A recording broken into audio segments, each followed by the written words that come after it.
Welcome to the Pulse USA, where we provide insight, knowledge, and education on local businesses across the U.S. Hello, and welcome to another exciting episode of the Pulse USA podcast. Today we have Victor Liu from Link High Technologies. Victor, thank you very much for coming on to the program. Oh, you're very welcome, Bruce. Thank you. Victor, one of the topics that people write in about all the time and ask is cybersecurity. And I don't really believe that with the questions I've been asked, people really understand what cybersecurity is and what's needed from a corporate standpoint. Can you give us a high-level overview of the different types of cybersecurity that are out there today? Sure. I mean, cybersecurity is such a broad topic and encompasses so many areas.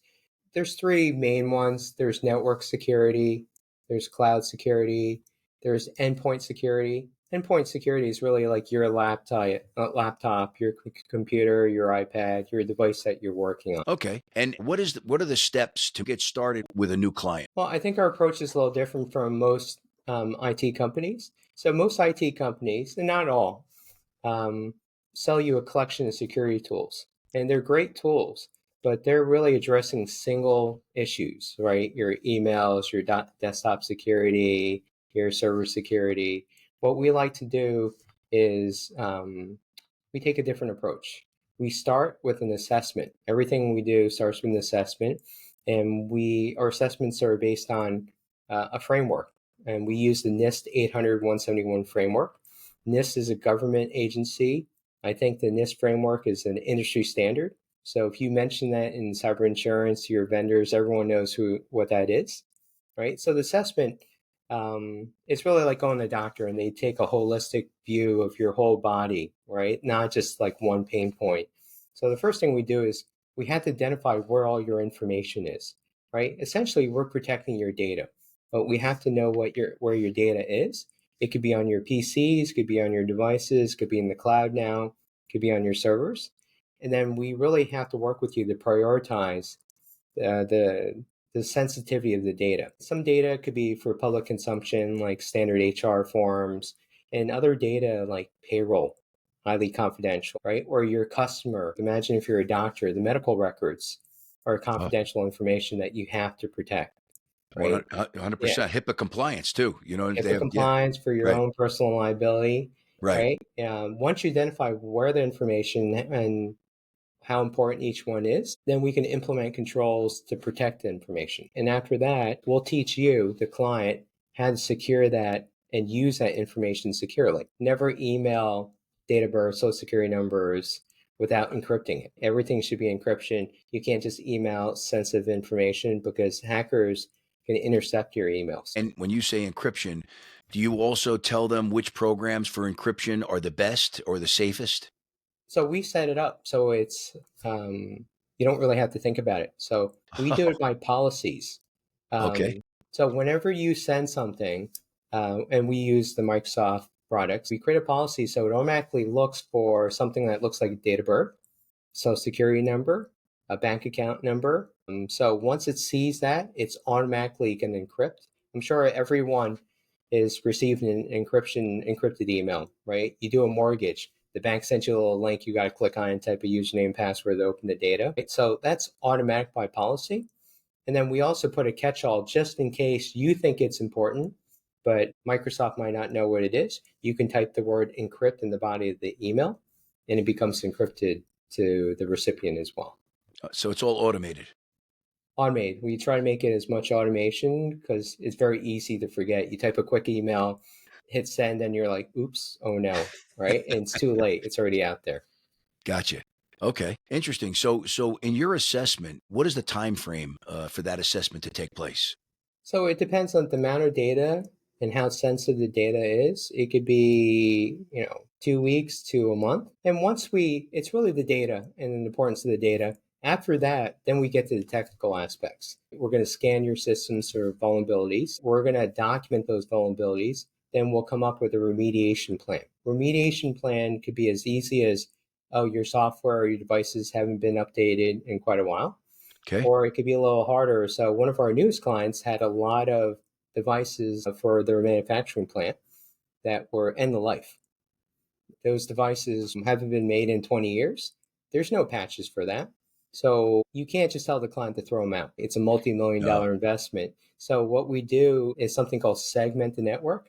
The devices that can't be updated, we put them on their own little network. So no internet access. So you could still use them to create your products, your dyes, whatever you're doing, but they're separated from the rest of your network. So essentially you just kind of fence them in, right? So they can't do any harm. That's called segmentation. Gotcha. And when they go and they update that or they buy a new piece of equipment, you can automatically bring it online then and bring it back into the standard platform that they should be on to begin with. Yes. Although if you have a very complex network, sometimes it's better to go, let's segment your office network versus your manufacturing plant network versus your accounting network. Instead of having one big target, you might as well have three different areas that you can predict. Because ransomware or malware is Right. once it hits, it spreads like wildfire. It's probably smarter to have distinct fences between each of those networks, so it's not easy to traverse and affect everything at once. And you brought up a very good point. Let's just touch on ransomware or malware. When that actually happens to a company, you read about a lot of nightmares where they ransom is $50,000 or $100,000 to free up the files.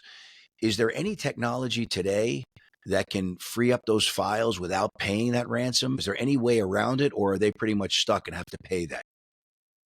There are some decryptors on the market. The FBI and Microsoft have been really good. They've been able to raid some of those hackers, find out their decryption tools, and put it on the market for the public to Right. decrypt. But I wouldn't count on that. Honestly, if you get hit with ransomware, you really should have a good backup. The best recovery is just have a backup, because even if they give you a decryption tool, a lot of times they put another malware virus or ransomware in there that they're going to hit you again in like 3 or 4 months. Backups, they're separate, so it's like a redundancy where they're off on some other platform, or do you do the backups on the same platform that the servers are on? They should always be on a separate platform. We like to do backups on site for quick recovery, but they're on a separate network. Right. And we also do a cloud backup. So those backups are in the cloud and they're immutable, which kind of means they can't be changed. So Gotcha. ransomware is very smart, and it's been many, many years, but one of our clients had great backups.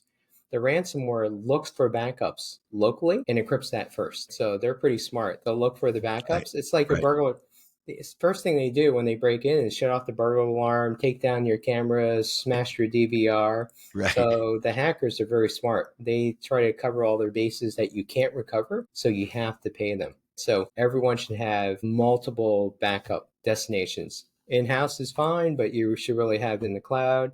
Some bigger organizations, if you have multiple locations, you can back up from one office to another office. If cost is a factor, it's really just don't have it in the same place. Well, in that case, depending on the size of the organization, the cost of backing up and doing that type of security shouldn't even come into play, because if you do get hit or you get malware and they take down your information and they lock it on you, what is the cost when that happens? You don't want that to happen. No, so clients, when you first talk to them, most of them aren't thinking about the total cost. The total cost is not just the ransom to recover the data, it's the productivity. You might have 100 employees that whatever you're paying them per hour can't do any work. There So you go. that's the total cost, is the lack of productivity, and then the possible loss of clients. Like, everyone's very sympathetic for the first 1 or 2 weeks.